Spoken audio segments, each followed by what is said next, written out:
So I've got 3 videos to get through. I had a few edits and clips to go through, but it's quickly occurring to me that I'd rather get the info out now than maybe 3, 4, 5 days down the road. So let's just dive into these. We're going to do highlight clips and we're going to kind of go through these videos together. If you have any specific comments or discussions you want to go more in depth, please reach out below or reach out to me on Discord. RedJ #0001 as always. And one other thing, I am still doing a subscriber drive. You may actually note that I have the subscriber number below. I'm trying to get that number up as much as possible. So if you have anybody in your groups or org that you feel that are really interested in this type of content, please don't hesitate to share. Otherwise, thank you, and let's get right into it. This is just moving towards the end of white box, early grey box phase. We have done our initial white box art and design review phase, so we are now cracking on fleshing out the interior of the ship to a higher standard. It's pretty true to the original concept. It still has the split deck, it has the dual entry methods into the pilot seat from the rear section, and from this side externally we've still got the ladder on the side so you can climb up. It's a really sketchy classic Drake entrance method. You'll see the Vulture come online next year sometime, and alongside it you'll see the very first version of a ship-based salvage. Moving to the next ship is the Air. I intensely dislike the ladder. I feel like it's one more security risk if you're in a sketchy area, and the Vulture is going to be more used on the fringes of space where you may not want to risk a bigger ship. I would have preferred just sticking with the ramp in the back and you just work your way through the ship and you get to the cockpit. However, I do like the quick access for a pilot to be able to get in and out. It's just a preference, I think. Also, the ladder has limited usability for EVAs. I've noticed ramps are far better, even with all their issues.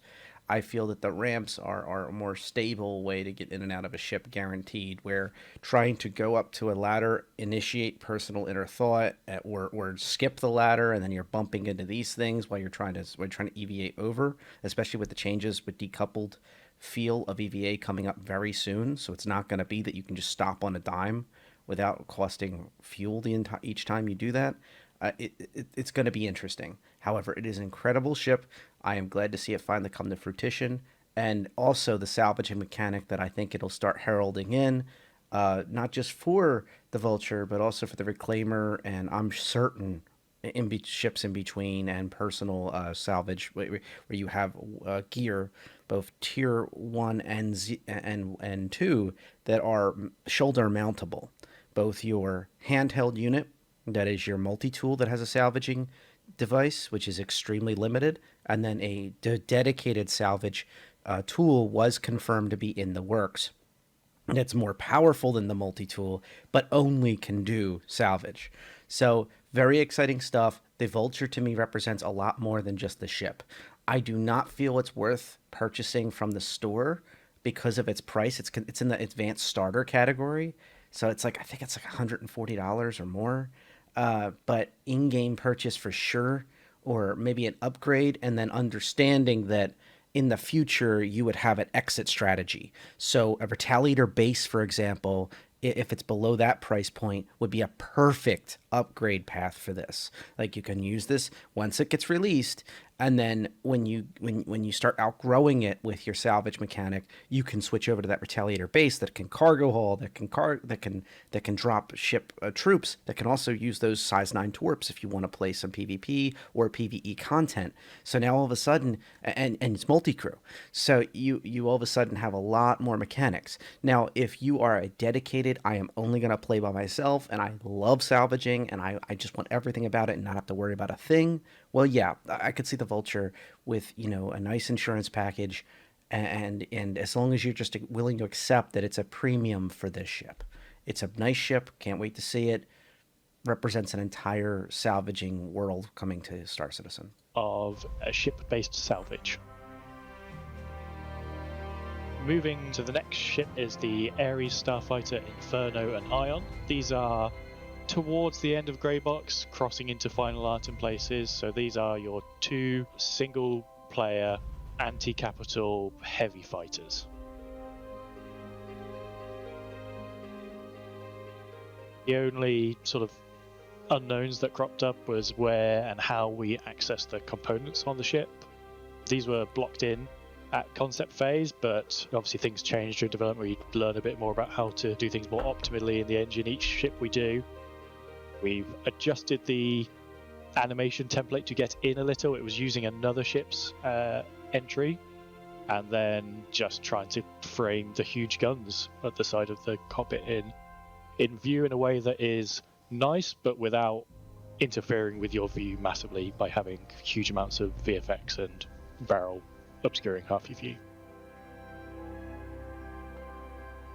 In terms of the gold standard ships, the Gladius hit its goal. I think that's actually a really good point. I didn't actually think of that. That you genuinely have, quote, blind spot due to the massive size 7 gun sitting on the side of your ship. I think that's not going to be too much of a complaint, though, for Ares fans, your Ion fans, your both the Inferno and the Ares. Sorry, both the Ares and both the Ares fans that are from the Ion and the Inferno categories, or the people that have the packs for both. Don't forget, they were sold multiple times as a package deal. And I think that those folks are going to really maybe have buyer's remorse for a single one of the ships. I highly recommend to consider, as soon as this ship is out, use the heck out of it, especially if you have one of those packages, and look at the ships and go, hey, are both of these ships really meeting my standards, really meeting my needs of my fleet?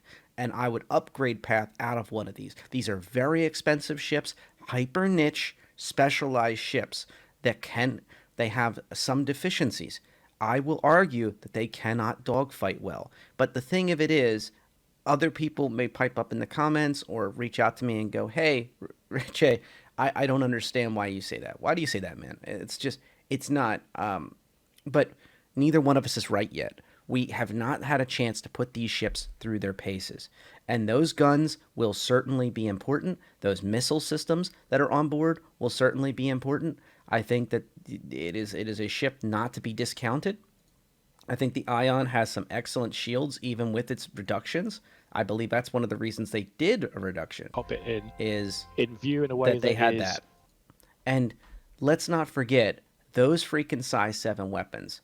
Now, with the Inferno, with its size 7 ballistic, it's a bespoke ballistic, but it's a ballistic. That means a lot of its damage is going to translate directly through a shield. It will be able to pinpoint strike a lot of interesting things. I can see this being able to disable a large ship's shield emitter on its side. Once again, we have to test this, but this is an example of a use case of a surgical strike weapon that can work even in a small gang where it can disable a key important point. An engine, two or three thrusters on one side of a ship, a shield emitter, something that will allow the case of the tide of the battle to change. Also, the Inferno and the Ion, in a fleet support capacity, I could see them being used against capital ships. This comes up time and time again. And one of the things that I keep bringing up is that the Inferno especially will have an ammo issue over time. We need to find out how much ammo this thing can hold. How many, I mean, it may be measured in seconds, how many seconds this thing can fire, then cool down, then fire again for a few seconds, then cool down, then fire again for a few seconds, and then it could be out. So we're going to have to see how much ammunition they allow this thing to have, especially with that ballistic capability. But those seconds are going to make a huge difference in a lot of fights. I believe these ships are a threat. I am not discounting them. But I am saying they are niche. They are something that will, in my view, not be able to dogfight until I'm proven otherwise. That's what I'm suggesting. And just to be fair, it's speculation, but just beware of that. And if I have both, I would be looking hard at an upgrade path for at least one of them, especially once you sit in that seat, you get some time on the sticks, and you realize, hey, this one is the one I love, and this one, I don't use it that much. And then you can kind of maneuver, because there's a lot of credit tied up in these ships. And even one of them may not be your cup of tea once you actually get in it. and you start noticing, hey, this can't maneuver as well as certain fighters. Hey, I really wish this gun was able to at least swivel, and be able to have a different play style where I don't have to strafe into my target. Hey, I'm the limited ammunition of the Inferno, or the Ion's lack of ballistics. And this brings up an interesting point, and I don't believe they'll let you do this, but I would like to see if there is different weapons or interchangeable weapon systems on the Ion and on the Inferno. I don't think there will be, but this is an example of something where Crow's Customs would be a great choice, both to allow players to kind of interchange these weapons, if possible, and even the subsystems that are necessary, better power plants and whatever else is necessary to make these weapons be interchangeable. And that would be a great way to please the and really get people excited about custom changing of ships. It would be so cool to see a shield tanked Inferno, or basically an Ion with the ballistic added to it, or an armor tanking energy weapon system like from the Ion put on the Inferno. I mean, I think it would be really crazy to see some of the cool concepts people use to meet the needs of what their fleet wants and what they're really thinking they want to do. And that's kind of my point here, is that another thing to think about is the Ares is a small gang weapon, or a large fleet weapon. I can see these operating off of ships big enough to support them. I could see them without a doubt operating very well off a Kraken. I would love to see them and see if they could fit inside an Idris. Very interesting ships. I'm sure there's many more that will come that will have the ability to at the very least support these vessels, let alone, I think even more so, literally carry them. At the very least, support them. So once again, I could see the Kraken and the Idris supporting these vessels and maybe even carrying them. And well, the Kraken can carry them, but yeah, that's a question of, do they want to tie up those pads?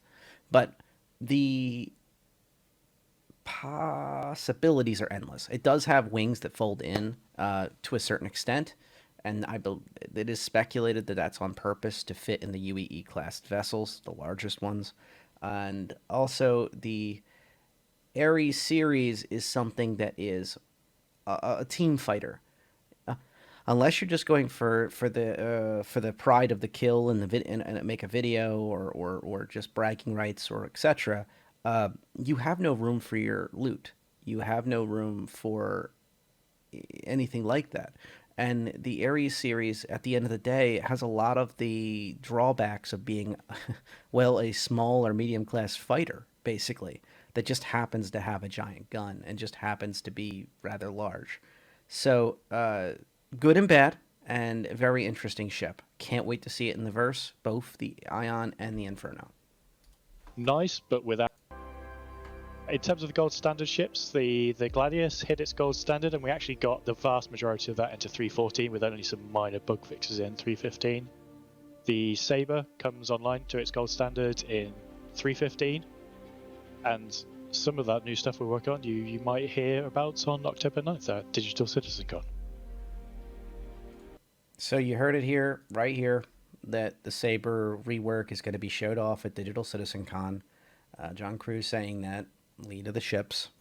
And the Gladius, we've already detailed in previous videos, and the CIG itself has gone through endlessly about the Gladius. I can't wait to see more about the Sabre. I hope they also buff its combat prowess. It is a little underpowered at this moment, and for its role. And also, but as we continue to get scanning mechanics online, we may see that change, because it is a semi-stealth capacity space superiority fighter. So I am curious to see if that's going to start playing a role more and more as scanning becomes a bigger and bigger thing, both on foot, in ship, and distance with probes. I think this is speculation here, but I believe on October 9th we will see probe mechanics at the very least previewed. But I strongly caution the excitement there, because just like we saw the Pyro jump point between Stanton and Pyro previewed at a Citizen Con does not mean it's going to show up like, bam, it's on the servers a few months later. We're still waiting for Pyro, for example, due to server issues and all the underlying technologies required. But and so that jump point and its and pyro are far out in the distance. However, we've already heard rumblings of a jump point that is experimental inside Stanton. Now, whether that's just for CIG and internal testing, don't know.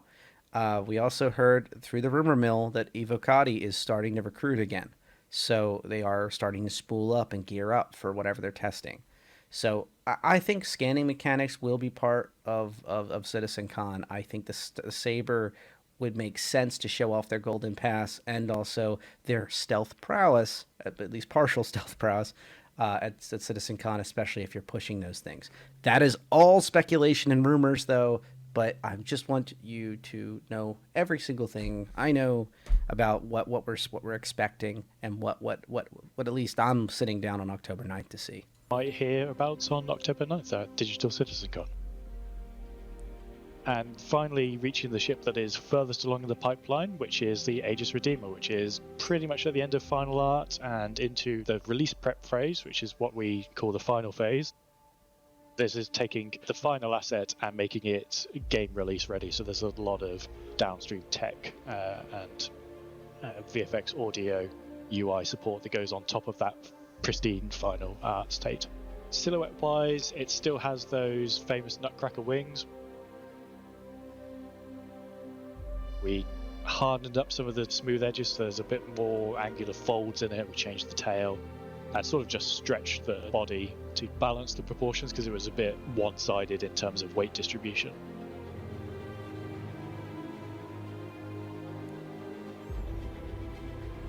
Originally it was a 3-person dropship gunship hybrid and featured in Squadron 42 in sort of a very minor dropship role. But over time, the needs for that dropship in Squadron evolved, and it wasn't suitable for that anymore. So we had the Vanguard Hoplite take its place. Then the Valkyrie. Ultimately, the Valkyrie. Yep. We looked at the stats of the weapons at the time versus the ships that were there, and they all got upgraded, upsized, moved around. So now it is a 4-person gunship. And being a 4-person gunship required some quite beefy components. So trying to fit all these things on this chassis, keeping its sort of quite iconic look, fitting it all inside was by far the biggest challenge of the production. We think we've been quite faithful to that original design, both visually and gameplay wise, and we look forward to people playing it later in the year. While these I think that probably the most important thing is right here. When I look into the Redeemer, I see so much real estate on the inside, and I see so much capacity for adventures. I think with those huge weapons on board, the turrets are just incredible. It deserves the rank of mini Hammerhead, and I would argue it's very efficient at its use of space. I even love the fact that it has those extra jump seats. I love the fact that shields are ridiculous for what it is. It's just tanky. It has large guns. This is going to be... I hate to use the word sleeper because I'm sure I've already said it once or twice, and I'm sure others have many times. It's going to be a powerful ship. This is going to be the next major multi-crew ship. It's a heck of a lot for its money. You're dealing with the Redeemer. You're dealing with a powerful ship. I think next year is going to be a very interesting landscape, and there's going to be a lot of people asking in chat, hey, we've got a problem with insert this here, and the answer is going to be, who's got the Redeemer? You know, I think one of these, with any kind of medical ship in tow, if they don't undercut the Cuddy Red directly at the incoming patches, they leave it be where it can still respawn for a while. I could see this and a Cuddy Red romping through the countryside, getting a lot done. And to me, the Redeemer is something I was never truly warmed up to. I remember literally sitting there and staring at this thing inside the hangar going, what is the deal with this thing? And now seeing it come to fruition where it's a matured ship that is designed to be a gunship focus, and that's what it does. And then that's not even getting into the fact it's modular. The ship is modular. That's one of the secrets of the Redeemer that a lot of people who don't know a lot about the ship don't realize. There's a promised modularity with this ship during its original concept, and it's been kind of kept under wraps, but there is going to be a small amount of modularity this ship. Probably being able to bring back in a tiny dropship area, not the size of a Retaliator, but and cargo, and also I could see a small module designed for carrying possibly, let's say, 2 motorcycles or something like Rangers. Now, I think I strongly caution you that anything's subject to change, and I'm sure at October 9th, Digital Citizen Con will know a lot more, hopefully, about the ship and know exactly what's going on with its modularity. I would not be surprised if this is a ship you can sit and wait for. I think when it finally comes out, there will be packs that promise like the entire, if there is modularity from the get-go, modularity packs that allow you to have all different types of modules for it. And I'll comment then whether the prices are worth it for modules. But my speculation at this moment, just speculation, is that the ship itself is still it's going to be worth it. It's a great upgrade path ship. So these ships I talk about that are in the $200 range, having these be able to be upgraded to this a nice Redeemer would suddenly give you a nice upgrade path. Like, okay, I'm having fun now, and this is what I can really use for the mid game, for the next coming year or more. I'll be set up for me and my friends to be able to, and word mates to be able to romp around the countryside, romp around Stanton in style. And I'm having a hard time seeing the downsides. The major downside of this ship is that it's multi-crew, and the fact that you would need to have, really, he says 4 people, John Crew, but really it's at least 3 people. You need 2 of those turrets manned. If you do not have 2 of those turrets manned, you will have somebody who exploits your weak spot, and no, the other person will not be able to jump between the turrets fast enough to be able to handle what's going on. Yes, your shields are tanky, but if somebody's able to rip through those shields, you're going to have problems. And those new Ares, like your Ions, your Infernos, they're going to eat this thing alive if it's not manned. That being said, a strafing ship like the Ares, I'm going to catch heck for this because I'm speculating. This is all speculation.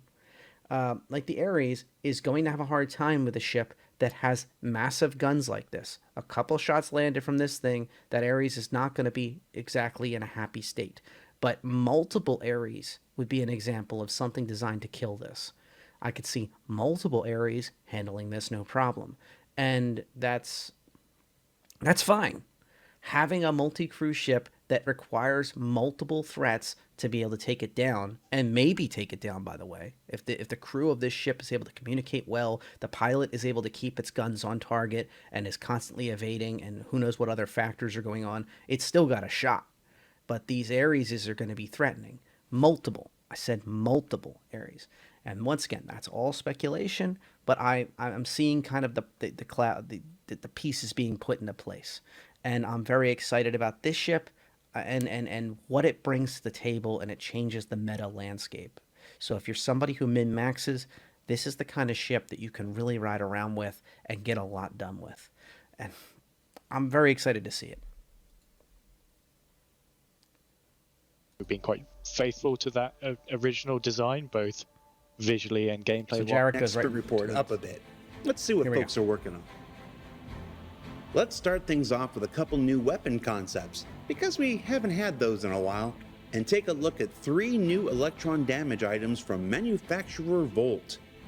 First up, we've got an Electron SMG. Now, during review, folks were pretty happy with this one, so expect it to move forward rather quickly.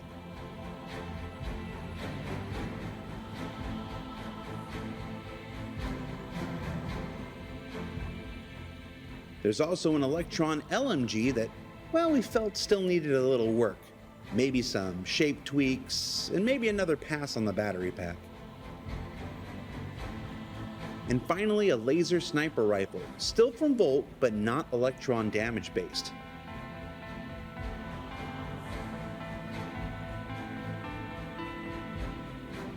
They're fine looking weapons and expected to go into production soon, because we can never have too many ways to make pew pew in the persistent universe.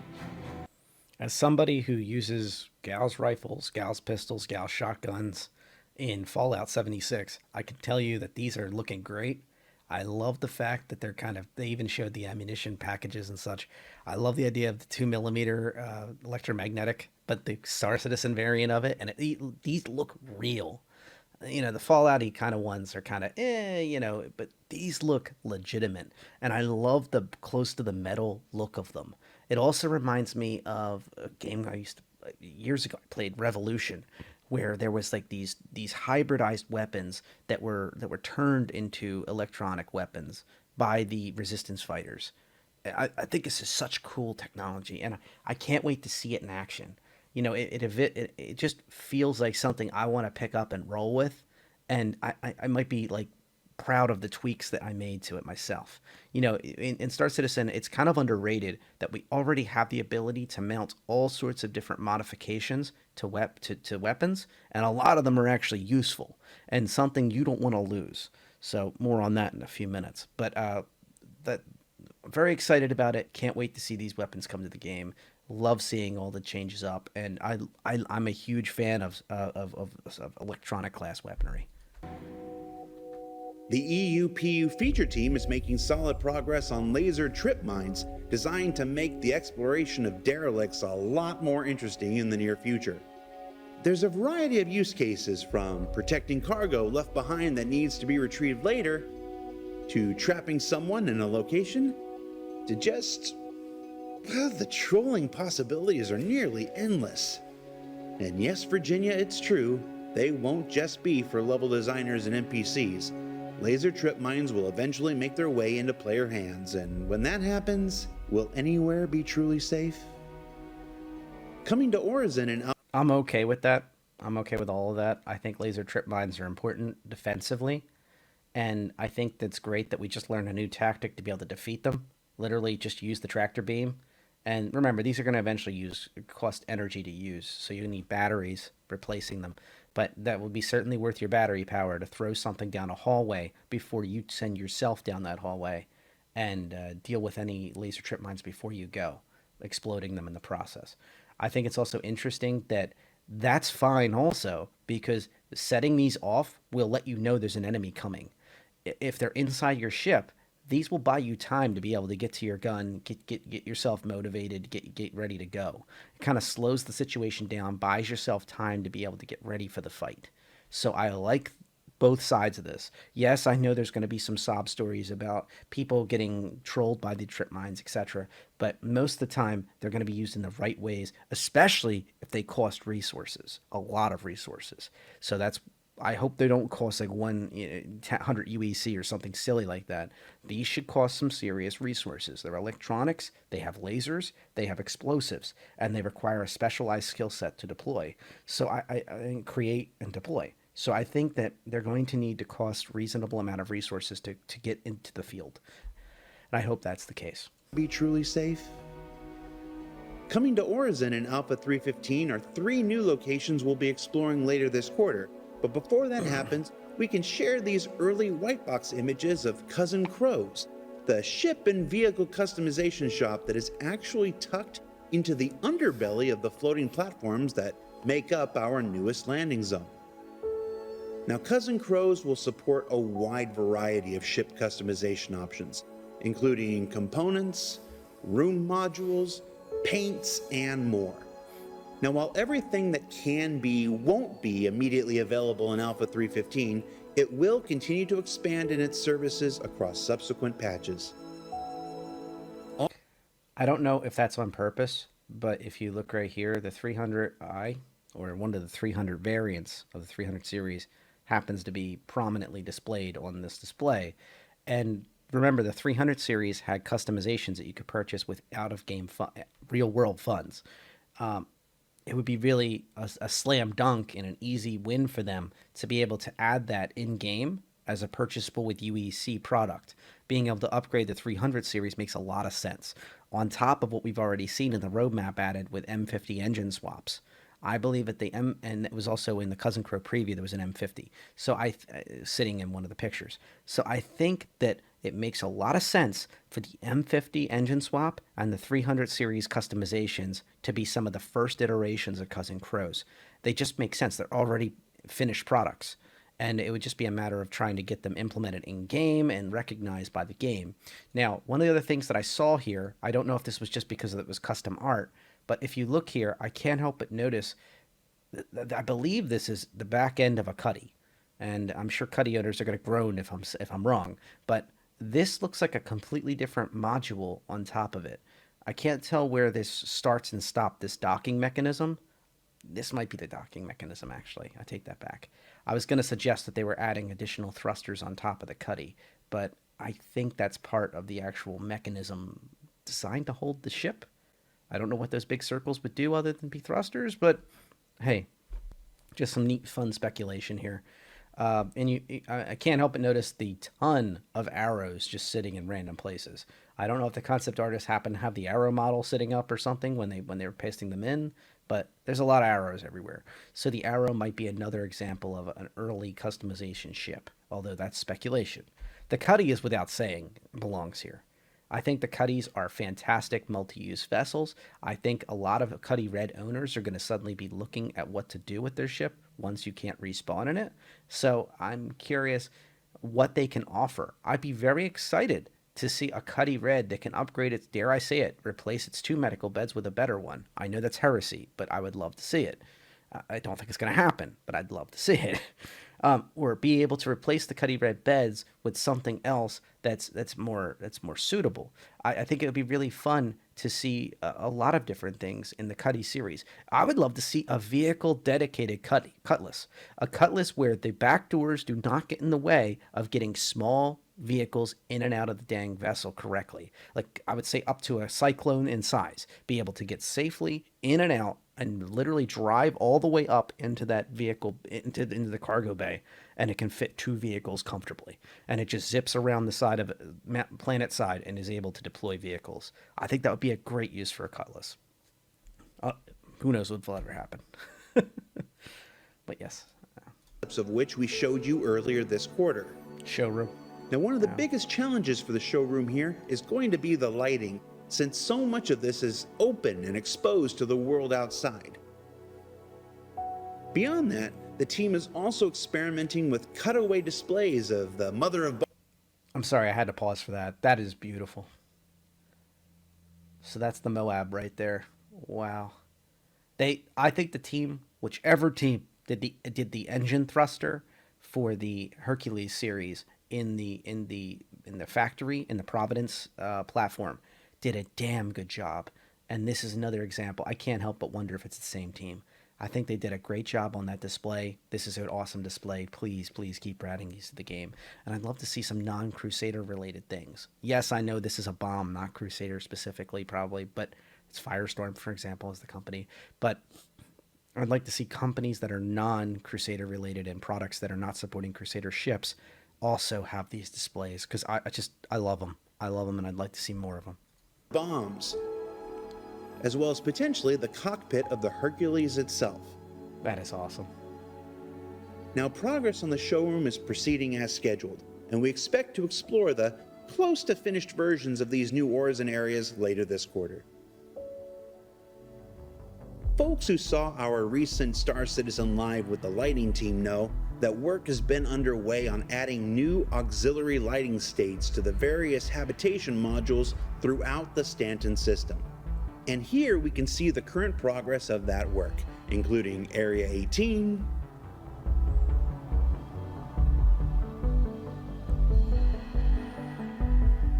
Grimhex. Can I just mention, I can't help but feel like you would walk in this room with it dim lit, and you'd hit that light on the left there, and I just picture Blade Runner 2949, the Joy module. She'd come to life and she'd be greeting you. Like, they have nailed the Blade Runner aesthetic in Area 18. And I'm a huge fan of Blade Runner. The only thing that needs to be here is these lights need to be slightly more more green. That's about it. A little hint of it. But yeah.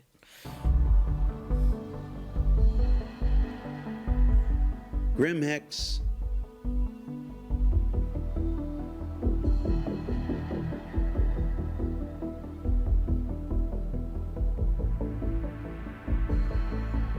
Lorville. That's too much of a tint. But that's Lurville for you.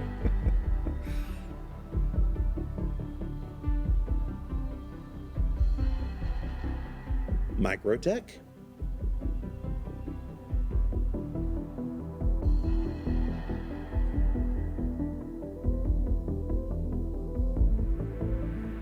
Olisar.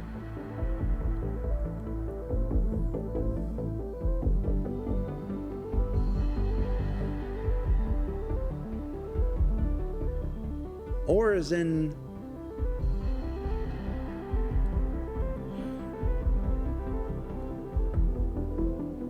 Fleischer Prison.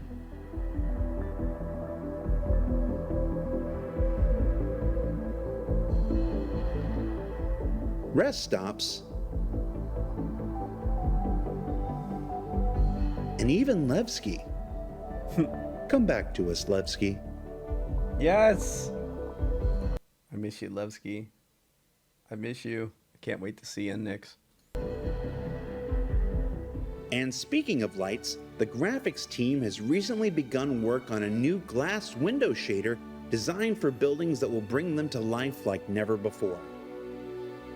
Now this is one of those where I don't need to explain what's happening. You can see for yourself.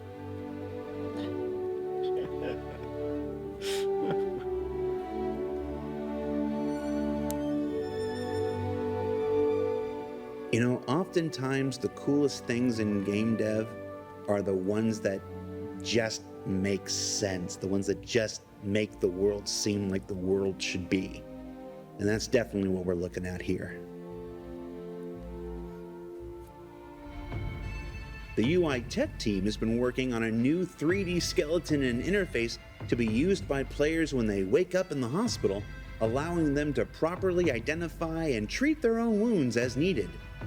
Wow, and I thought the self-service lines in the grocery store were something.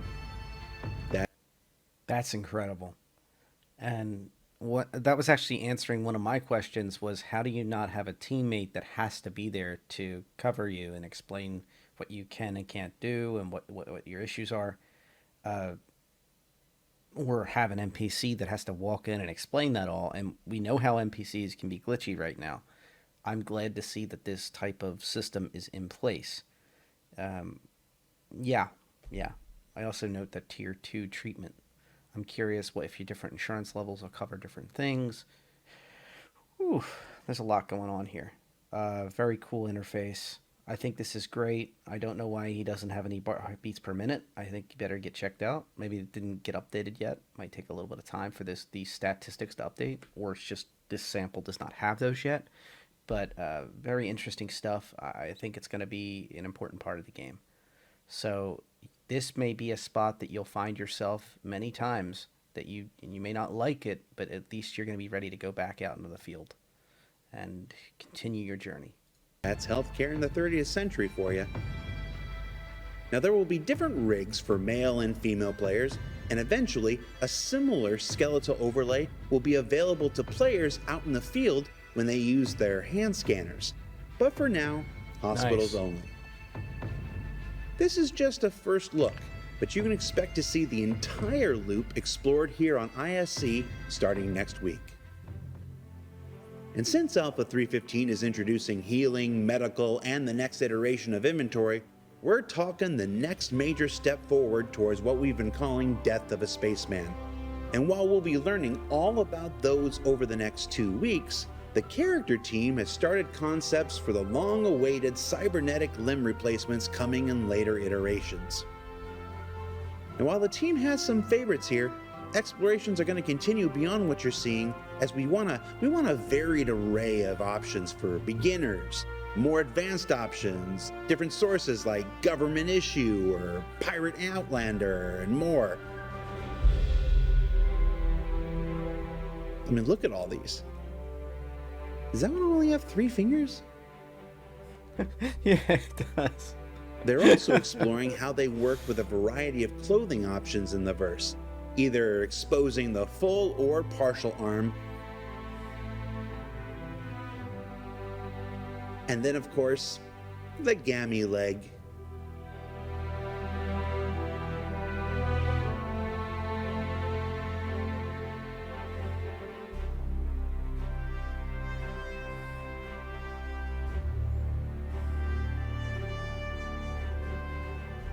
Now, these are still in the concept stage, so it'll be a while yet before they make their way into the persistent universe. But I'll tell you, I'm excited to one day be more machine now than man. Stealthy. Let's go.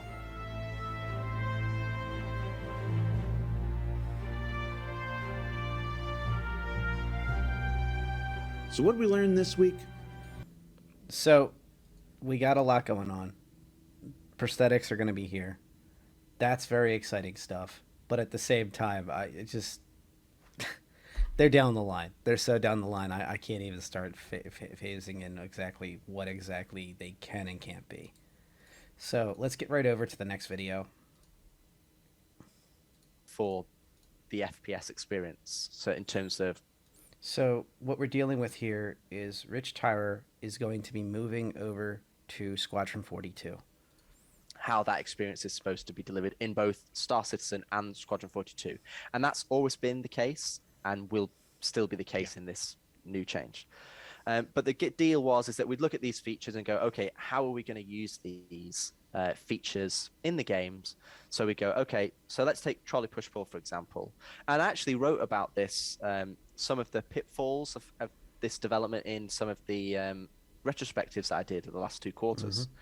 But the way we'd work is we get the trolley push-pull system and we go, okay, right, how's it going to be used in the PU? Well, in the PU, maybe it's going to be used for cargo and moving things around, and also for what you'd expect, like puzzles. So when you go to mission, maybe I can't get access up high.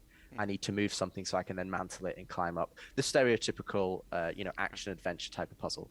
And that's really where it's more appropriate in Squadron, because obviously Squadron has all the same content in terms of like the vehicles and the armor and so on, and then Squadron has its own specific things, PU has its own specific things.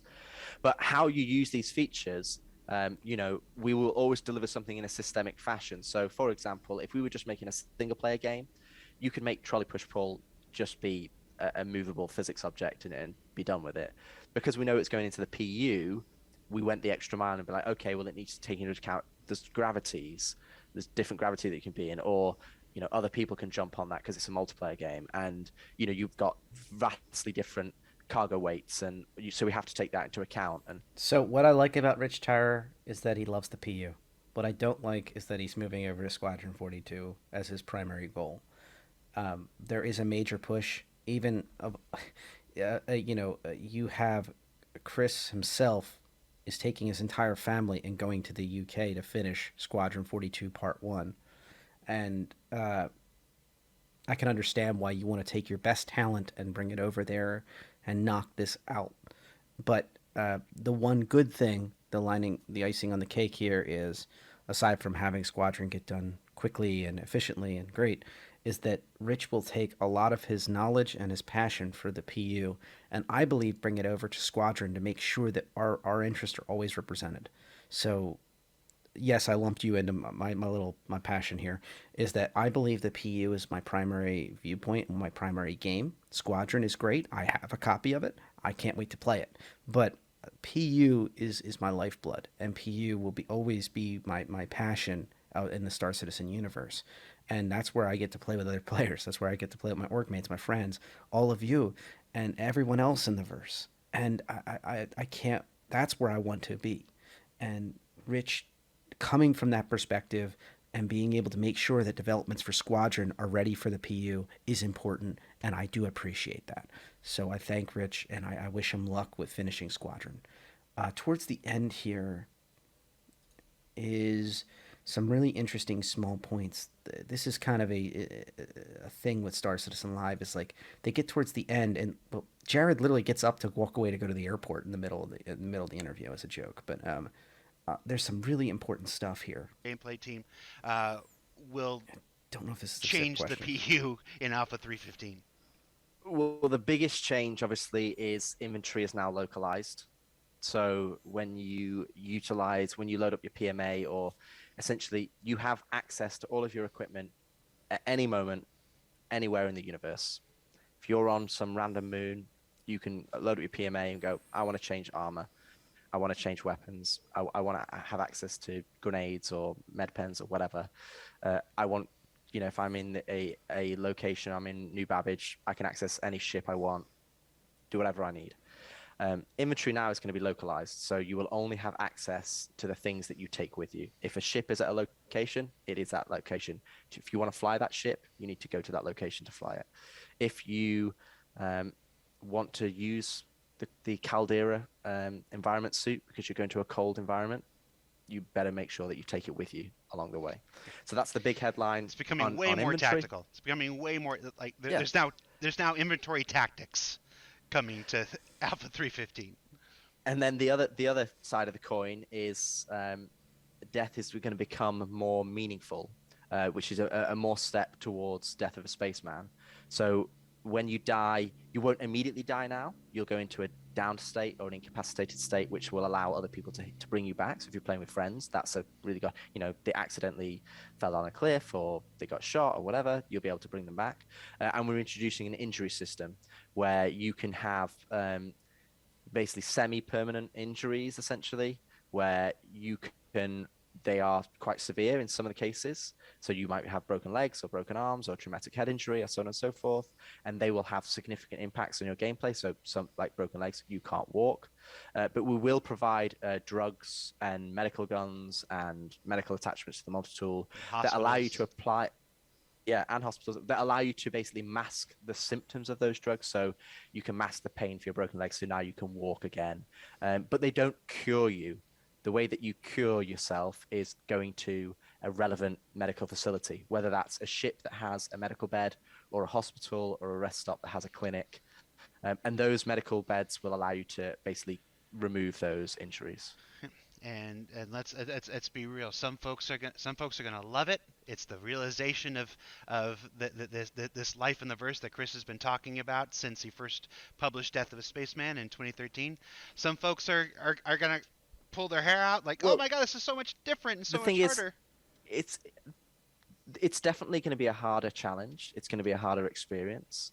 Obviously, we're still in an alpha state, so there's going to be scenarios where bugs happen and the things that are going to feel unfair, and I totally appreciate that. But these are two huge mechanics that were kind of headline features way back when, physical inventory and Death of a Spaceman. These are kind of delivering those experiences, and the next steps will be then the true realization of Death of a Spaceman and the true realization of the physical. But the gameplay loops are what we're delivering, and that's why it's going to be a monumental change. But I mean, I look at it this way: like if I played any survival game or Rust or Ark or any game in general, I put God mode on, or I can just access everything, or I played Witcher 3 and I had an infinite inventory. Those things take away, while they make things easier for me, really they take away from the enjoyment of progressing and getting access to all the equipment and that sense of achievement that you've done something. And it starts to kind of alleviate that. If in Minecraft, let's just say Minecraft, if I'm Minecraft and I don't lose any of my gear, then death doesn't become, you don't get those sweaty palms when a creeper pops out at you and you're playing hardcore. It's well put. Rich, Tyrer, once again, it sucks to see him leave for Squadron, but at the same time, I think it is something that he can really be proud of and his teams can really be proud of. And I know they're going to still keep working on this, and I'm sure he is as well from the Squadron side of things. But, these are exciting things. I think with inventory, it's well spoken. With health, it's well spoken. And speaking of health, we're going to have learn, basically, that which med beds can cause regeneration and also some other interesting facts here. Now, I let Rich kind of run with that because he put it way better than I could phrase it. Basically, we will have localized inventory. We will have Death of a Spaceman because we need to. It needs to be there to make the game have more depth. 315 brings with it some of the biggest and most life-altering changes to hit the persistent universe since 3.0, as the core gameplay pillar introduces two new aspects essential to realizing the vision Chris Roberts once referred to as Death of a Spaceman. Now, for this reason, this episode focuses entirely on the addition of injury and healing, which will change the way that players live and die in the persistent universe from Alpha 315 and beyond. There's supposed to be consequence to death. Do I want to just bleed out and die? there's supposed to be a fear of death itself. It's not just a case of how I'm going to be healing myself, it's a case of who's going to come and save me if I go down. 315 is going to bring the next major step in realizing the vision that Chris Roberts had, and that is you are this lone explorer that is venturing forth into the unknown. The new mechanics and systems that we're introducing in 315 around healing and death of a spaceman introduces the risk part of that exploration. Pretty much 99% of the times where you would have died in Star Citizen before, now you go into a down state. And a down state is a unconscious, incapacitated state that allows other players to come and rescue you.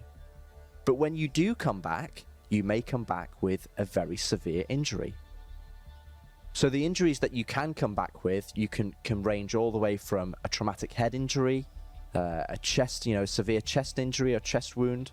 You've got broken arms, and probably the most severe is broken legs. Each injury per body part comes with different symptoms, and as you accrue more severe injuries, your symptoms increase, the severity of the symptoms increase. With the head, it's mostly visual effects, so as you take injuries, your eyes sort of get vaguely detached from your retinas and whatnot, and what you can see starts to become impeded. And we actually call this blood vision, and it's actually not what you'd expect in terms of blood speckling on. It's actually the delamination or the separation of your cornea on your eye. Also, force reactions, that comes into play. So the more severe your head injury, the more you react to those. So to start off with, it's the same as usual, standard functionality. But once you have the most severe injury, a strong breeze is going to knock you over. And then also we have the chest, so moving on to that, you have reduced stamina, so you can't run as fast, or for as long rather. The main progression of the chest is that you start to suffer in terms of your overall general health, and also at the top end as well, you're in kind of like a weakened state. You trigger a hurt locomotion, so you can't really, you're not as flexible and mobile as you previously were. And where the arms starts to go is that you start to have increased weapon sway. You can't carry as heavy objects. And on the most severe arm injuries, you actually have broken arms. That prevents you from climbing ladders. It prevents you from carrying heavy objects. So you might bend over, pick up a 200 box and then immediately drop it. And when we have broken arms, essentially we allow the player to do what we call one-shot actions. So for example, pull the trigger on their gun. So you can fire your weapon, but after that you're going to be forced to drop into a low carry. And then moving on to legs. Obviously, if you've got just real broken quick, leg, one of the things they're not covering very well here is that if you've broken your arm and you can't climb a ladder, there are certain ships in this game you cannot physically get into if you have that broken arm and it's not able to be treated. Also, I think they're going to go into this in a moment, but there is, in-game, there will be a whole host of different kinds of drugs to be used to heal these different types of injuries, and in different ways. So you will need to know which ones to use, and if you are a medic for your org, or if you're just somebody who's a lone wolf or somebody who's by themselves, you're going to need to have a collection of these.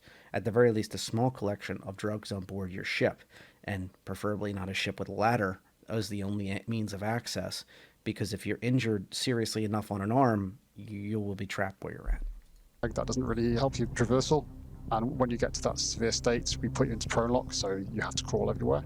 It's going to be a severe state, and it's not going to be something that you're going to want to happen at the bottom of a cave.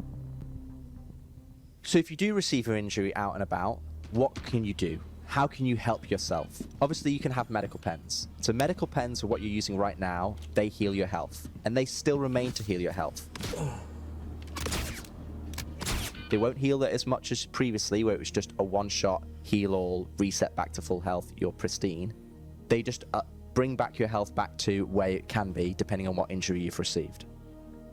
The other thing that you can do, depending on the injury, is you can take one of 5 drugs that we're introducing into the patch. And they treat different symptoms. So some might treat muscle fatigue. So here you are. Your Adrenopen, your corticopen, your detox pen, your med pen, of course, and your opiopen. So what we're going to have to look at is the price. You got 333 AUEC, at least in this experimental build that they're showing off. 100 UEC for med pens, for example, still. So this is pretty expensive drugs for a starting out player. But for a player that's had a bit of time with mining or heck, even just running a little bit of combat missions, that's not too much money. So you can have a stock of 2 or 3 of each one of these pens on hand. And just now you will need a multi-tool to tell you what to put in your body once that's available. As Jared pointed out in the last video, that won't be available immediately. It'll only be available in hospitals. So you're going to have these kind of memorized at first. Some might treat pain relief, some might treat other things like headaches and so on and so forth. Their function is to mask symptoms, and those symptoms are masked for a specific duration. And the duration is based on the dosage that you apply and also the method of applying them. So we have the med pens, we've got the med gun, the multi-tool healing attachment, and then we've also got the med beds.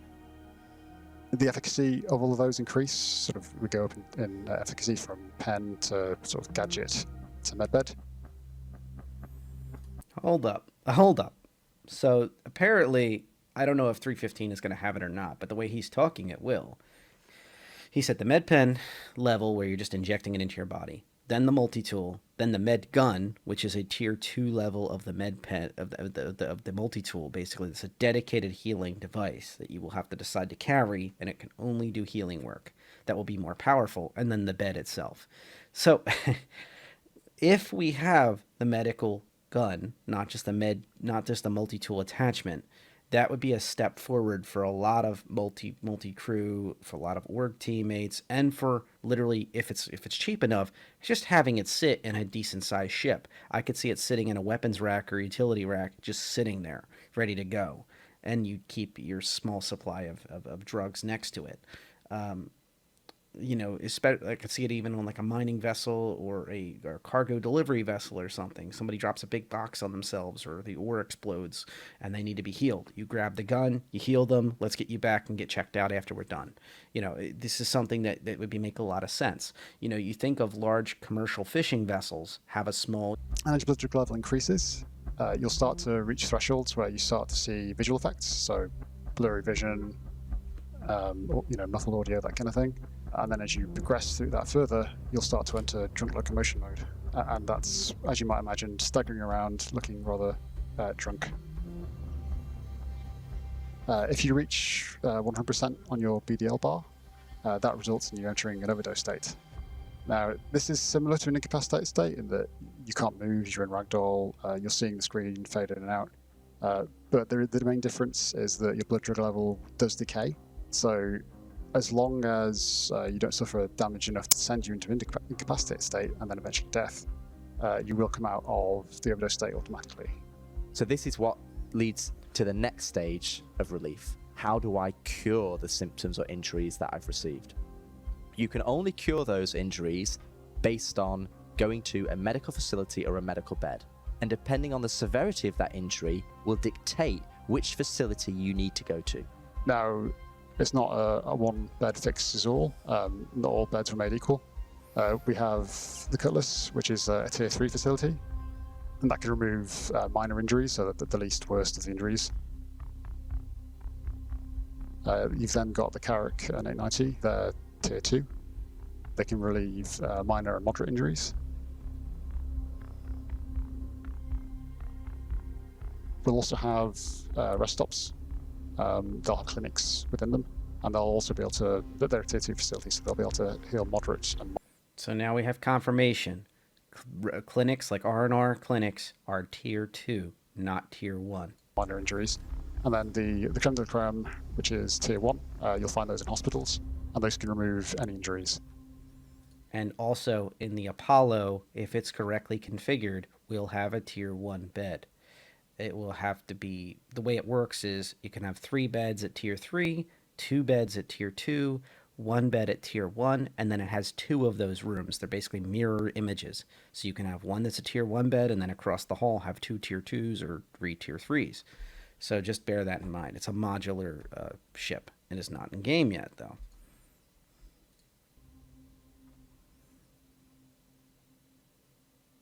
So we've talked downstate, we've talked injuries, and we talked treatment. But what happens when the worst occurs and you die?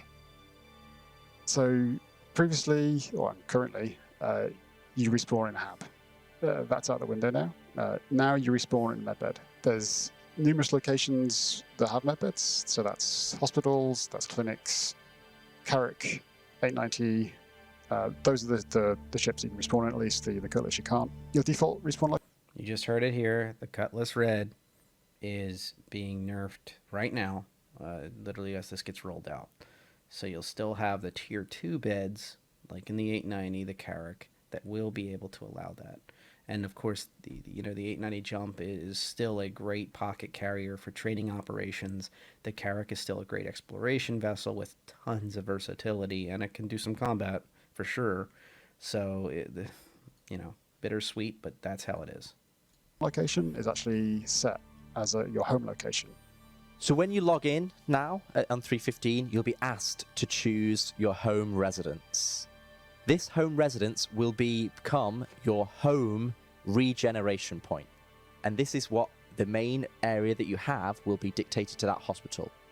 If a landing zone has a hospital associated with it, then that hospital will become your main regeneration point. If you choose a landing zone that doesn't have a hospital associated with it right now for 315, but will do in the future, it will associate the nearest hospital to that landing zone. And you will be given that information before you log in, and you have to confirm that. If you die and your regeneration point is not available, so for example, you set your regeneration point inside your Carrick and you're flying your Carrick and your Carrick blows up, you will then regenerate at your home resident. So that is the original hospital location that you spawned at. When you are incapacitated, before you fully die and regenerate, you will have a significant period of time to wait it out for people to be able to come and rescue you. Now, clearly, if you've taken a severe amount of damage, that time is going to be less. And if you've taken a moderate amount of damage, that time is going to be greater. But we're talking severe amount. Hold spacebar to die and revive at Everest Harbor, Hurston. And then you have time until death. Wow. Amount of damage, that time is going to be less. And if you've taken a moderate amount of damage, that time is going to be greater. But we're talking, in the half an hour, 2-hour range where, there should be plenty of time for somebody to come and rescue you. Clearly, if somebody's there still damaging you while you're in the down state, they can essentially coup de grace you, they can execute you, and you will be forced to regenerate. But we are giving the player enough opportunity to try and wait it out. If players don't want to wait it out, and that is their choice, then they can choose to regenerate immediately. And the one thing that we do want to call out is if you do regenerate, then you will leave behind all of your items and gear that's on you right now, but we can talk about that next week. So we still have a significant... But the one of the big problems with this, I'm going to state the obvious, the game is glitchy. It's getting better, but it is glitchy. So we're going to have to face the fact that there will be situations where it is not ideal to have someone just be dead, or, especially if they can't be healed quickly, or even if they have that long wait for being incapacitated. What happens if you fall through the ground? What happens if you're in one of these caves and you disappear into the wall? I've had that happen. I've had it happen in ships.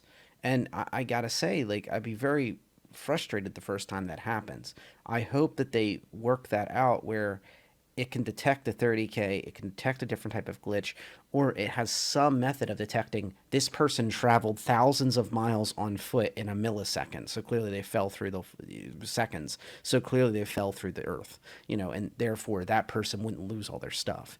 I think that this is something we really need to factor in, at the very least try to alleviate those things. I know this has to happen, but this is a very early iteration. So I hope that they've thought of those type of considerations, which they're keeping in their back pocket for next week. So we'll see. Amount of actor status related gameplay that is going to come later. But this is just to let people know that, you know, we're going to put this out, understand, measure, get feedback, and then shape it into something that is what everybody wants, that what we want it to be, that is this true vision of Star Citizen. So this is just the next step, but it is a big one. So what did we learn this week? One of the biggest things that I got to say about this is that there is no ability for this to happen without them figuring out what's going to happen to stuff you buy in the store.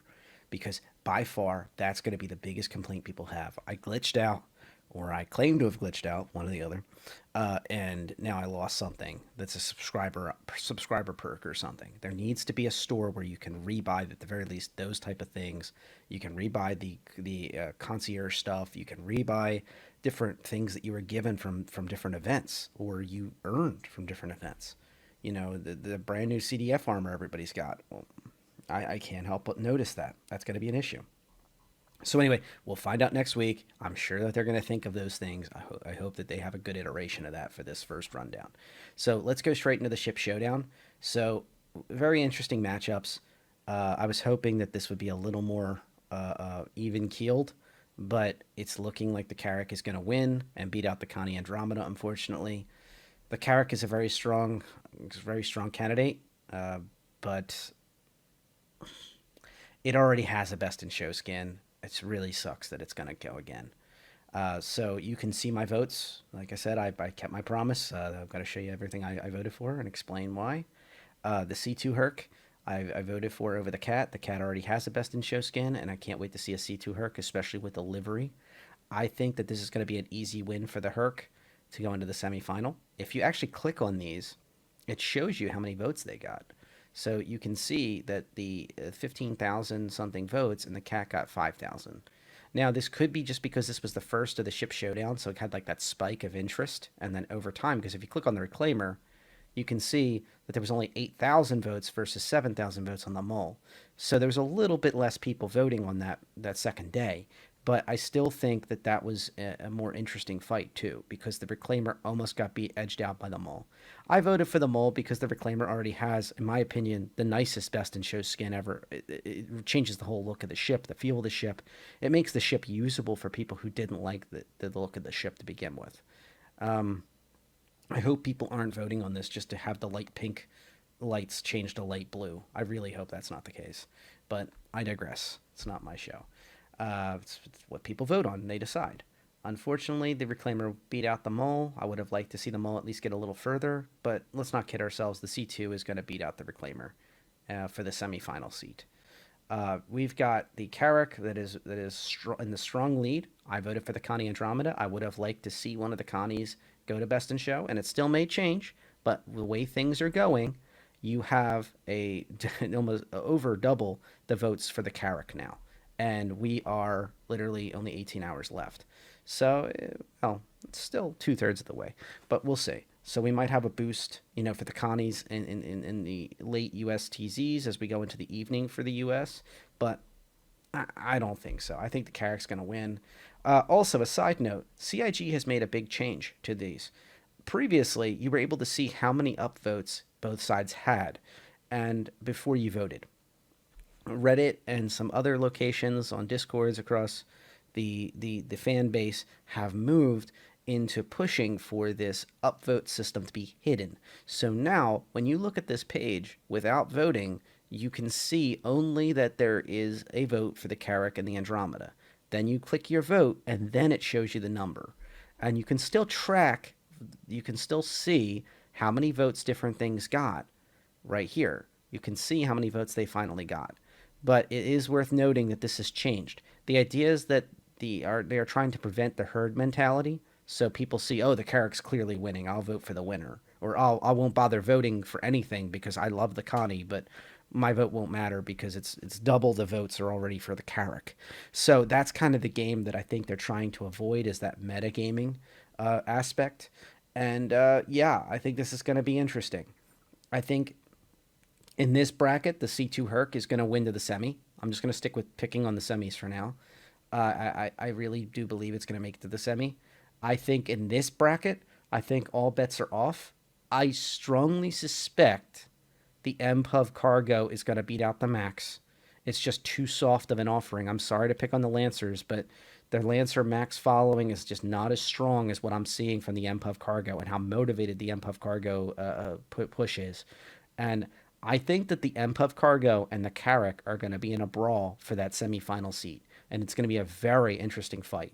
We're going to have to see how many upvotes the MPUV gets tomorrow, and then see how that compares to the Carrack's upvotes and how much potential power and motivation that the people that are pushing for the MPUV cargo have. I think they have that ground game where they can push in a lot more votes on the days they need to for the MPUV cargo to really shine. So it's going to be interesting, to say the least, if the MPUV cargo beats out the Carrack for a semifinal seed. That would be a huge upset. And no, I do not believe it'll beat the Herc, but who knows? Anything's possible, I guess, in this world.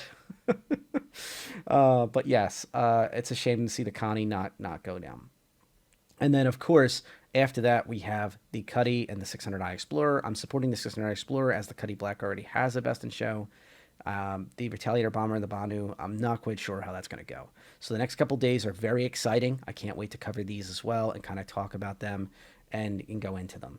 Yes, I'm going to have a discussion about the ships available. Spoiler alert, I highly recommend CCU chaining and upgrading of ships. If you need a process to go through that, there is some fantastic guides. I can point you in their direction. Please reach out to me or comment below and talk to me about what exactly you're considering or what you're thinking of. I will gladly walk you through the process of what you're considering and whether or not you should look at it now or you should look at other options at the upcoming annual sale that's in just a few weeks. Just some thoughts. Okay, and then finally, we have the Dynamic Events AMA recap. So I'm going to kind of cover this very quickly, but for Jumptown, they said that the inventory is going to be a box that will be spawning on every 30 seconds on each server. They're not just going to have a wave of boxes. So that's pretty cool. For Jumptown 2, they're trying to balance it. So there is some PvP-centered conflict throughout the day, throughout the night, and not just this wave of action and then everything's gone. So the inventory will not just be, oh, everybody fought over it and that's it. We purchase it and I'll see you in 4 hours. They're hoping that it'll just be boxes randomly spawning in different servers. Every 30 seconds, for example, a single box, and then people can fight over the collection point over time. So it kind of gives those more dynamic events possibility and also makes it more fun for the little guy to be able to sneak in, maybe get a box or two and get out, that kind of feeling. So Jumptown was always a highly successful event for illicit cargo, and it's a very fun type of environment for PvP. Hopefully, people will treat it that way and they'll have a good time. And it'll be one of our first times seeing this stuff because Theaters of War has been on ice for so long. We haven't had a chance to really have that enclosed environment fighting over a specific point on the ground and in the ships at the same time, that combined arms aspect where people have to get out of your ship and get inside and risk getting taken down to get to the loot. Exploits / quick attacks that break events. Currently, the Xeno threat, a soon-to-be overcome issue of destroying / protecting the enemy Idris in Phase 3 before the Javelin has arrived, could break the event. Without spoilers, have there been any design choices that you'll make for Jumptown 2 in order to mitigate the chances of event breaking or long stalls? So they're talking about, once again, they already talked about the boxes being only every 30 seconds on all servers, and they talked about that they've already tried to mitigate the issues of game-breaking bugs with the Idris and the Javelin's arrival. And they've changed kind of the chain of how the Idris shows up, how the Javelin reacts to it showing up already. So it's an interesting dynamic to talk about these callbacks. And I don't know. I think this is something that they'll be working on and they'll be mindful of. We intend to add analytics. We need to catch these issues to solve them as properly and likely not limited to this event. So basically, yeah. The intention is that there will be a number of things happening in the verse at any given time. We acknowledge that we're currently extremely heavy-handed with the broadcasting of events because we're using the tools we have at the moment.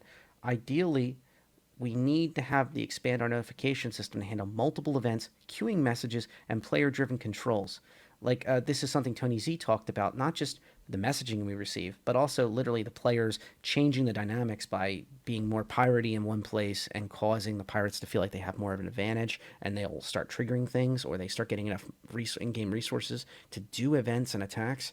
Also, they talked about with Tony Z having where if players start gaming the system, moving goods around too much, that there will be reactions by the NPCs and the companies to start buying for less money, or sending their own ships in to kind of take advantage of this gold rush that's being created.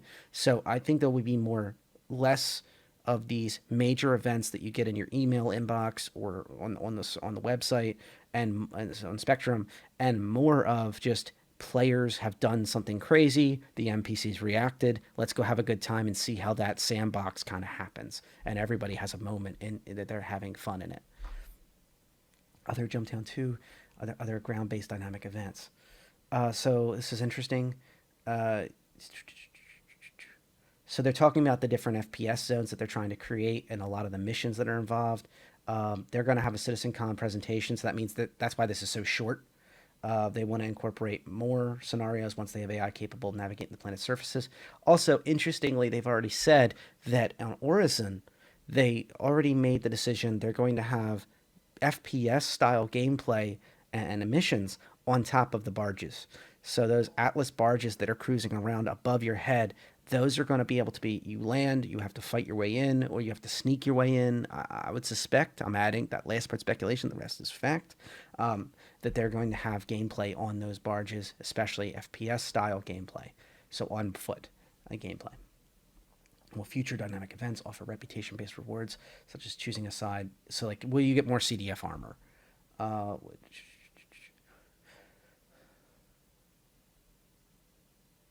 So they're saying the assumption is that even the pirates will get rep, and then they will get something for their rep. They're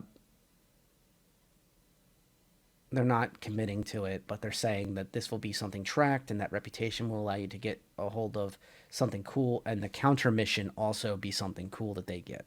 So basically, the pirates will get their equivalent of CDF armor, and there will be more CDF armors in the future. So these rewards will continue to keep coming in. Any plans for non-combat profession-centered dynamic events?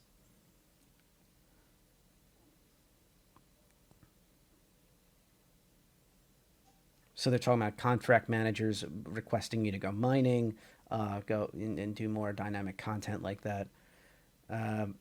Space and interesting locations in Stanton, not subjected to one particular area in a corner. Huh.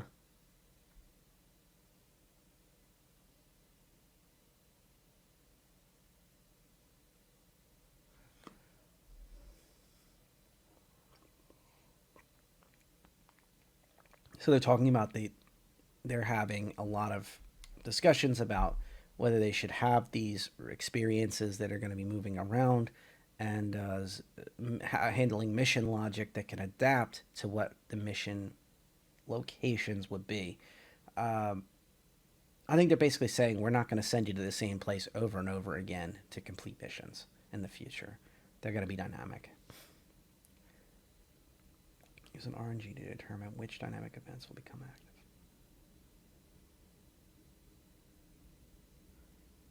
We want a world to be something that the players understand and potentially learn what warning signs to look out for, or else X or Y will likely happen. That said, this won't prohibit us from randomly triggering things.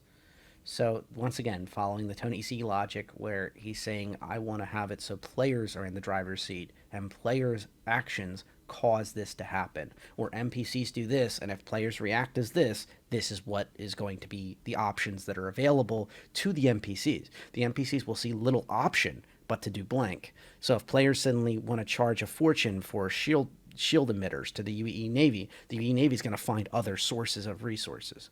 This is an example, a random speculation example I'm making up, but you get the point. There's going to be a cause and effect at all times, and the push-pull factors across many places are going to be in place. It's funny, when I was in college, I took a class on social geography, and it talked about push-pull factors and about how flooding in one country can impact countries all around it, because the sudden desire for people to find property that is not going to flood, that is not going to have an issue, that is more safe and stable, is going to be a major impact.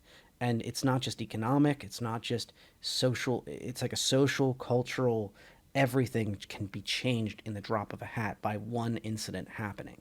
And I think in Star Citizen, we're talking about not just a world, we're talking about solar systems, we're talking about a universe. So the odds of something happening, 3 systems away, can have echoes across an entire constellation or even the whole universe. Very exciting stuff. I think that you will have a lot of those changes that are great. So they're talking about how they're working on exposing problems due to all these different events. They're finding that the gameplay systems on the back, and even on the back end systems, they're finding different changes and they're making fixes on the way.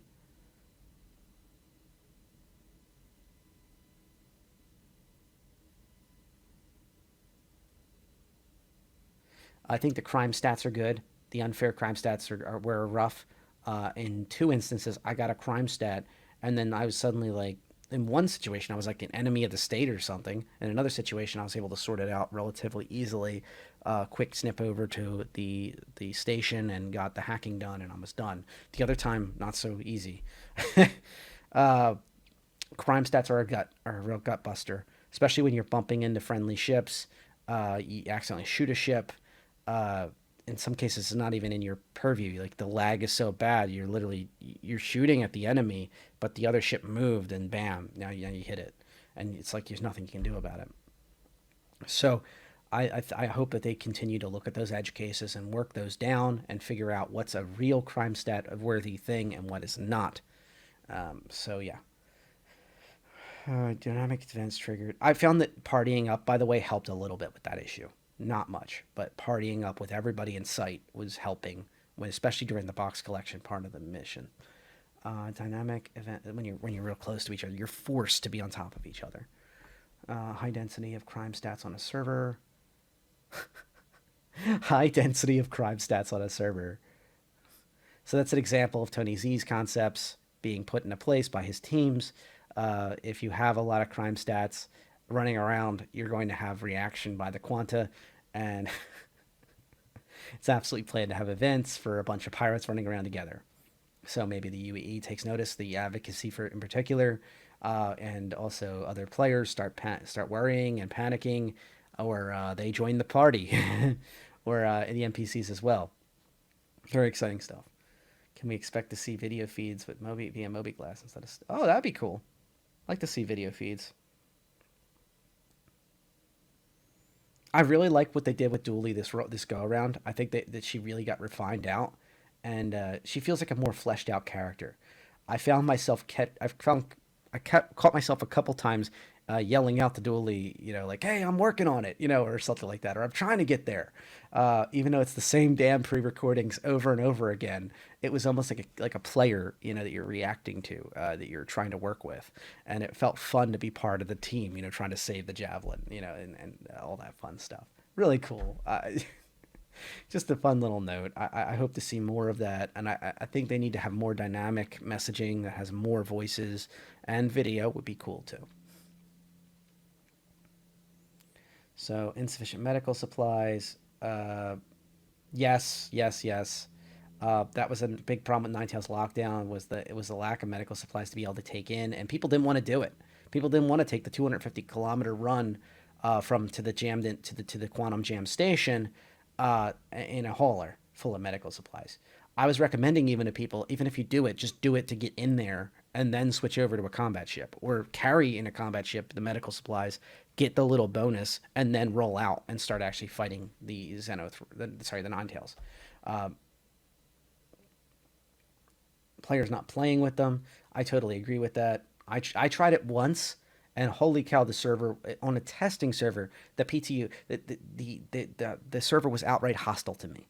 They were upset that I was trying to be the bad guy. And I literally wrote in there, like, I'm just trying to do it once. And they're like, we hate you. Never again. Don't you dare kill people.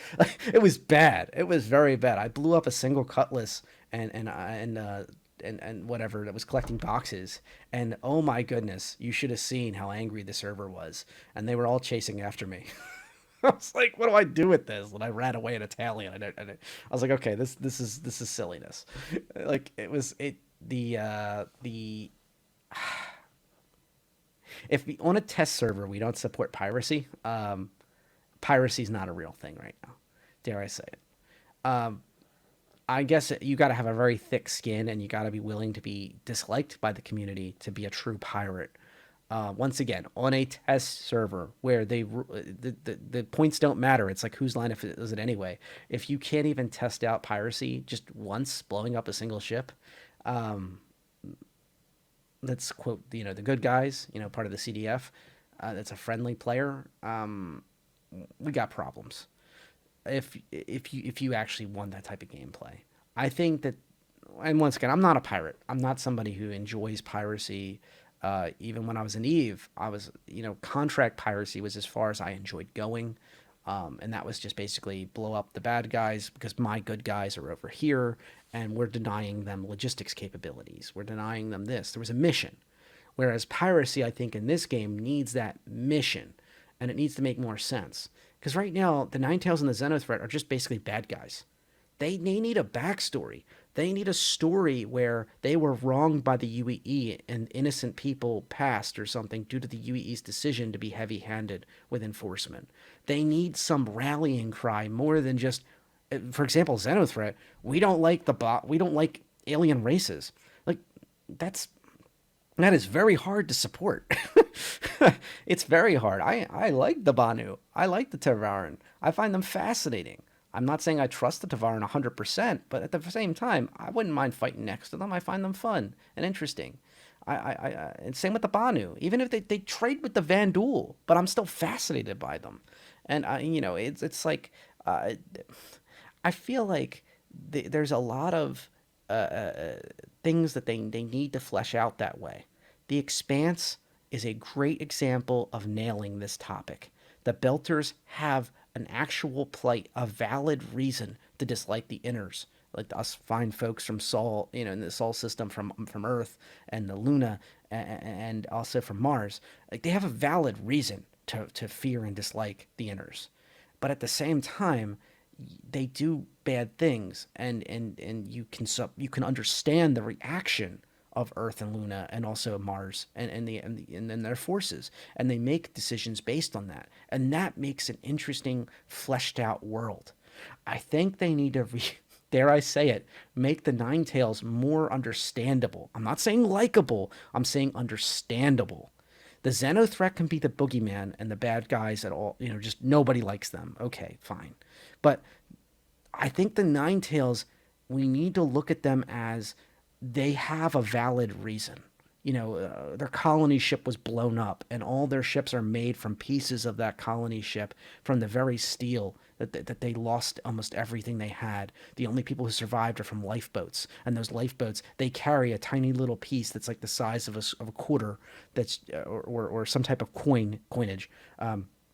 This tiny little piece of resource that is in every one of their ships, and they proudly put it on their welded into the back of their captain's chair by hand. Like something like that. That's like, wow, I gotta fight these guys and gals, but I get it. I get it. Just like I get Dooley, and I get the concern for the fleet and the desire for the UE Navy to get things done. And once again, the Ninetales aren't fighting the UE, by the way. Sorry. But they are locking down corporate stations and forcing the corporations to bring in their security forces and begging pilots to come help them, as Jester would love to say, over on Nix's broadcast booty call. But anyway, I think that we need to have some pirates that are more fleshed out that way, and I've seen some more hints of that with the broadcasts, like Jester's broadcast from Nix, And also, some of the lore team has been signaling that they're starting to flesh out these different groups. There's one group that has been burned by the star of Pyro, for example, and they are basically like the children of Adam of the Pyro world, and they are proud of their sun scars. Literally, they're burning their burns all over their bodies. They're proud of them. They display them. They actually go out of the way to open them on their armor to show them off and scare people and show their strength. Like that, I get. Right now, the Ninetales, the Xenothreat, they're just bad guys. Of course, nobody wants to be the bad guy. Nobody wants to be the Empire. In the books, then you start seeing like there's these different sects within the Empire, and there's some groups that you actually can kind of see where they're coming from and the perspectives. Anyway, I'm going really in depth here, but I just feel that this is what's missing for the pirate side. And I would love to see contract piracy be a thing. I would love to see people that are just aligned with other corporations. They're not necessarily pirates, but they do piracy style activities, but for a very, very good reason. Maybe two companies disagree and the UE is quietly like, look, we're not taking sides in this, is a good example. We're already stretched thin as it is with our Navy. We are not going to be your babysitter. You two figure it out. Like that kind of thing. Like that would be a good example of a great interplay and a great type of, I would love to see a mission like that where you have to take sides of corporations. And these powerful corporations of Stanton are not these monoliths that are just uber strong. Sometimes they disagree with each other. And, you could have spying missions. You could have even missions that pit you player versus player into combat. It builds up to that. To see who controls a station, for example, at a lucrative mining location for a gas giant, gas resources. I think that'd be really fun. So the event was too short. I agree with that one. It's still too short. And all the login issues, all the glitches, all the problems, and even when it was working, I had tons of problems trying to get everyone in my org, on my friends list, logged in and running, and then actually getting together and linking up. It was extraordinarily hard. And then somebody with 30K or somebody would glitch or somebody would have a problem. It was very, very frustrating. They need to make these events easier access. They need to make these events longer. It's I do not agree with it's too long and repetitive. I don't feel that. I do agree with don't feel like a blockade. You don't even see the ships on grid. You see like the red blips once in a while if you're not actually looking to fight the Ninetales and the Ninetales lockdown. I do agree with that one. I do agree with thank you for all the hard work. I do agree with it's a shame not to see it pop up for a while. We've heard from the devs before that they have to by hand put these online and take them offline. So I understand why but that means that they can control it even better. Every weekend there should be action, and during the week sometimes too. In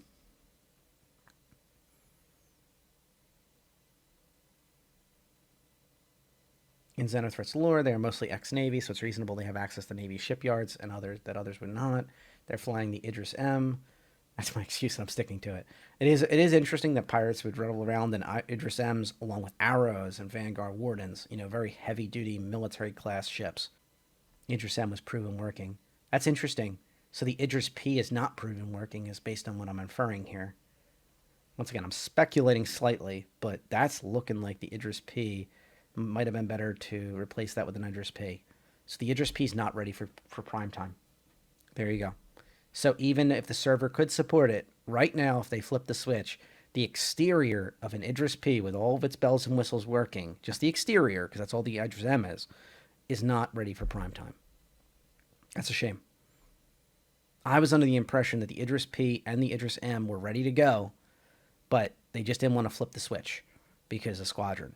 Because Chris Roberts has gone on record many times saying he wants the reveal of the Idrises to be in Squadron. The experience of working on one, living on one, fighting for one, fighting to save one in Squadron, as I understand it. So, yeah. So this is a pretty cool topic. Dynamic events that are high risk, high reward. and they're talking about how they're going to look at mechanics and focus on these events. Right now, in Ninetales Lockdown and in Xenothreat, particularly in Xenothreat, I really like the payouts. You can just sit there and defend stuff or protect people while they're doing box collections, and or in Ninetales Lockdown, you can protect the scanning vessels, and even if there's still red blips in the distance, uh, before they even get into the fight, you're getting payouts once in a while. Those payouts are actually okay; they add up quickly, and they're not amazing, but at the same time, they're okay. And if you 30K, you're going to walk away with some money. Whereas if you have to rely on a high risk, high reward scenario that's like a very long term, the first time you have a multi crew ship with multiple players on board and half of them 30K and not be able to recover, and they lose their high risk, high reward scenario halfway through or even further through, there's going to be a lot of upset players. And so servers have to be rock solid for at least a long term high risk, high reward scenario to make sense. Uh, and that's something I think we need to be hopeful for and expect that you can consistently play for an hour or two at the minimum and not experience any hiccups, like major ones. I'm not talking about a little lag here or there. I'm not talking about, a glitch here or there. I'm talking about crash to desktops, crash to menus. I'm talking about those type of things. Bad tokens, 30Ks that are just literally hit the OK button and you're forced out and there's no recovery. Those are the type I'm talking about. Those need to be out of the picture in order for this to be a good idea, especially on the long term. So that's all I got for this week. Don't forget to subscribe. One other mention, SC Live was canceled for this week due to shooting for the October 9 Digital Citizen Con. So unfortunately, that's basically it. I would suspect that next week they'll probably see at least some more content building up for CitizenCon. As you heard from Rich Tyrer, there is going to be a lot of push for inventory topics next week, and I can't wait to see those. As I talked about before, rare items that are just plain you don't want to lose.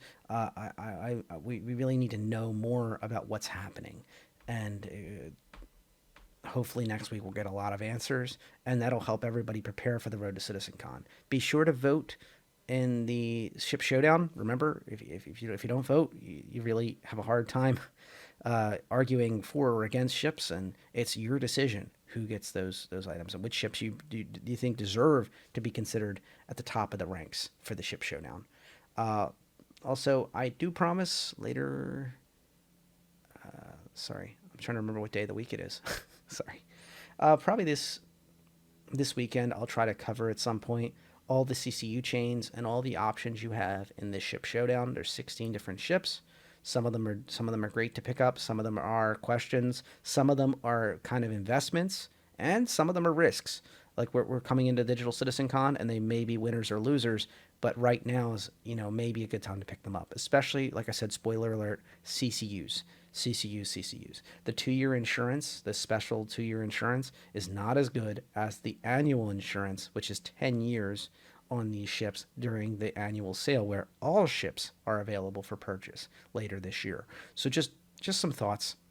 I also think that there will be some surprises at Digital Citizen Con. I think there will be at least 2, maybe even 3 ships that are for sale that are concepts or straight to flyables that they'll release, or at the very least variants that are going to be surprises. So do bear that in mind too for your budget and what you're considering. If you're even thinking of picking up anything, or just once again, I think this is the year of CCUs.